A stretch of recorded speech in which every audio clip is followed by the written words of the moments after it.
The first question we have to ask is, were the witnesses, the witness under consideration, was he or she truly present at the time the crime occurred? This is a clipping from a case. It's a case that occurred in 1972. Remember, I work cold case murders, so my cases span between about 1972 to about 1998. This is one of the earlier ones, 1972. This young lady was killed in our city. She was only 10 years old when she died.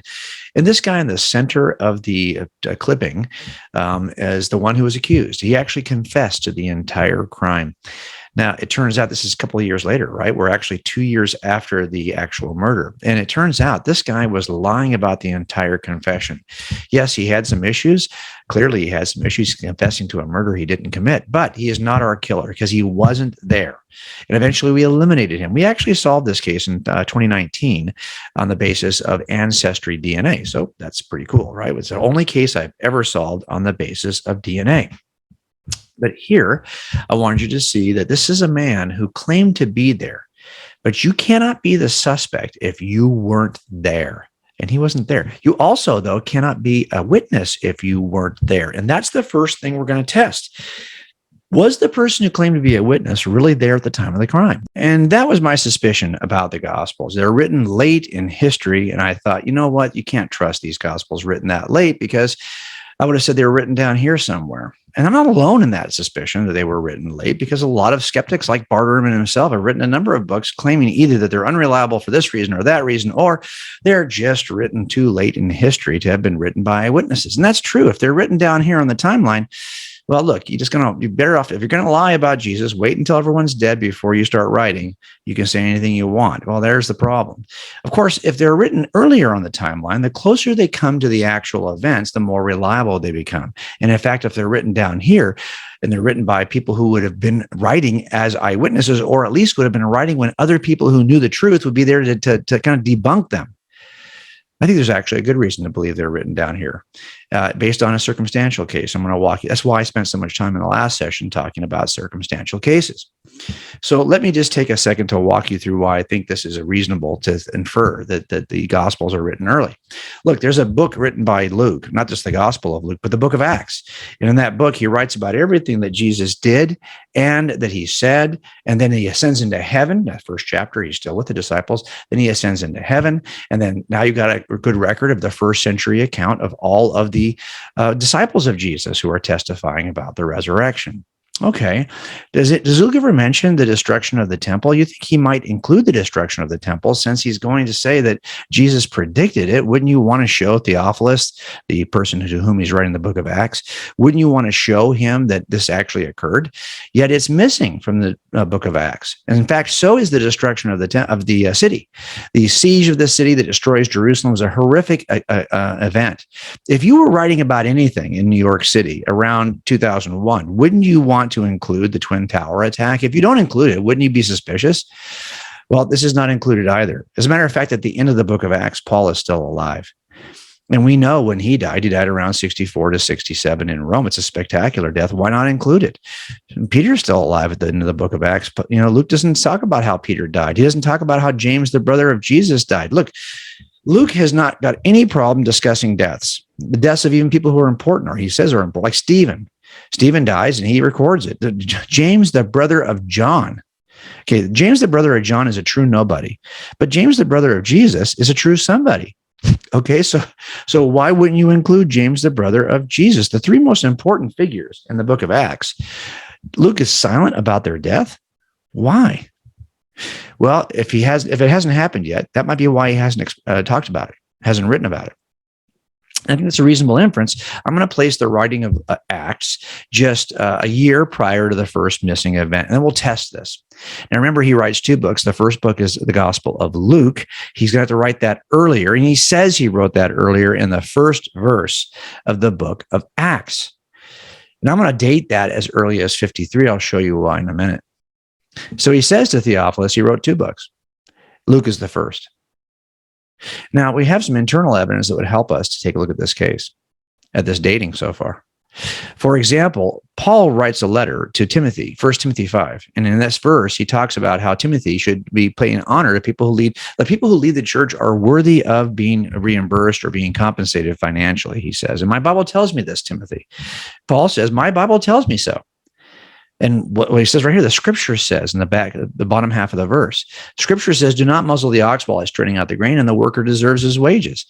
Well, the first verse he's quoting, calling it scripture, is from Deuteronomy. The second verse he's quoting, calling it scripture, is not from the Old Testament at all.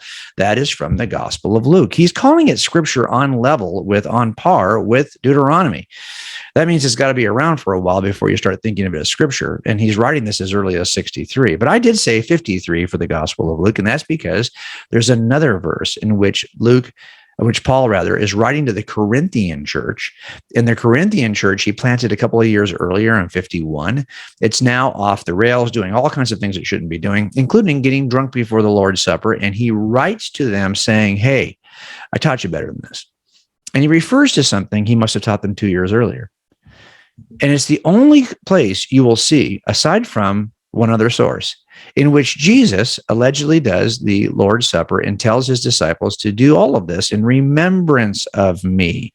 That is not in John, and it's not in Mark, and it's not in Matthew. That version of events is from the Gospel of Luke, and it's a much larger piece of Luke's Gospel. And he's telling these folks in 53 to 57 that I taught you this earlier. Remember how to do the Lord's Supper. Interesting, right? So I think 53 is a reasonable date for Luke's gospel, given that Paul is already quoting it as scripture in 2 places. Also, if you look at the first verse of Luke's gospel, there are some key words. Look, we do forensic statement analysis when we're assessing whether or not somebody's telling us the truth. We'll sometimes have a suspect write down his statement before we actually interview him. And then we'll assess the statement looking for deception indicators and also for optional words. Remember, optional words are optional. You don't need to say them. They're mostly adjectives and adverbs, right?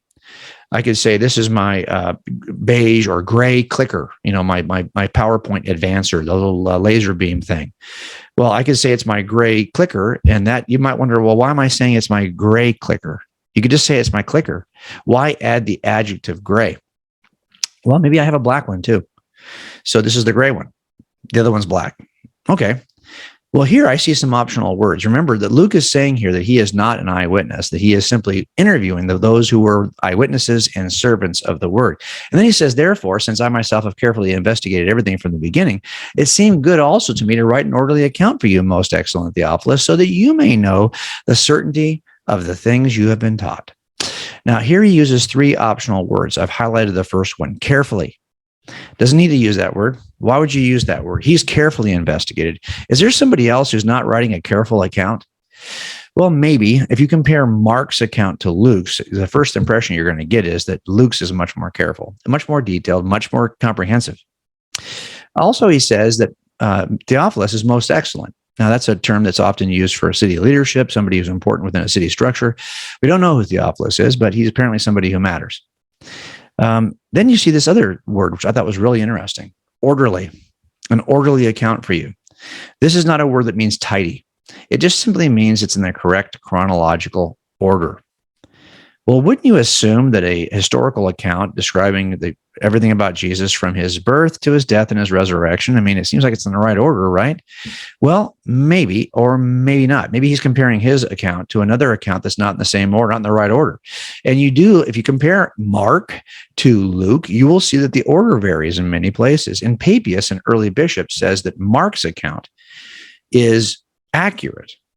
He writes this about Mark's account, that Mark's account, sitting at the feet of Peter, where he's learning from Peter, as Peter is not preaching a history, he's preaching themes, the teachings of Jesus. And Papias says that Mark's account is is accurate, if not orderly. It's accurate, if not orderly, according to Papias. And the word he uses for orderly is the exact same Greek word that Luke is using here. So it might just be that Mark's account has got stuff in it, but it's not necessarily in the right order. But Luke is saying, I've got everything, but now I've got everyone's statements in the right order. And who do you think he quotes more than any other source? Mark. That's why I put Mark's account first. So take a look at our timeline here. We've worked our way from the destruction of the temple backwards. And I think it's reasonable, based on the evidence we have, that the accounts are written early. Look, timelines in criminal trials will tell us if the bad guy was even available to do the crime. Here, we're looking to see if the writer is available as an eyewitness early enough in history to have access to eyewitness, writing it early enough in history so that people who would have known otherwise could complain about it. And I think we've got good evidence to suggest this is written early. Now, you might say, well, yeah, but it's not early enough. It's 15 to 20 years after the event. How in the world do you expect people to remember 15 to 20 years after the event? Well, look, not every memory, I say this to jurors all the time in cold cases, not every memory is created equal. So if I said to you, hey, you like to fish? Oh, I love to fish. Okay, great. Do you fish a lot? Oh, I fish all the time. Local lakes here near my house. Okay, great. Can you tell me what the fishing was like on January 12th, 1988? No. Well, can you tell me what fishing was like, let's say, January 12th of last year? Well, no, I don't. I mean, I fish all the time.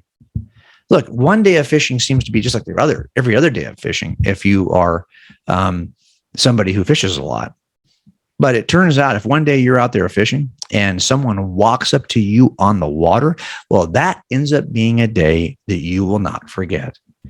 And that's why we say that not every memory is created equal. Look, I mean, this is true in other situations as well. If I asked most of you guys in the class, what did you do for your wife or with your wife for Valentine's Day 3 years ago? You probably have a hard time remembering. I would too. But if you ask me what I did with my wife on Valentine's Day in 1988, I can give you an hour by hour breakdown because that was the day we got married. Not every Valentine's Day is the same for me as it is for others. These are spectacular events that occurred in the lives of the disciples, but it's even better than that. We know from the very first days in the book of Acts that these disciples are constantly now reiterating their eyewitness accounts, just as Thomas. Remember Thomas? He puts his hand, he says, I got to see these wounds before I'll believe it. And then Jesus appears and he says, here you go, Thomas, go ahead, take a look at him. And he tells Thomas, blessed are those who don't have to see this, yet still believe. Keep reading. On the basis of your eyewitness testimony, direct evidence.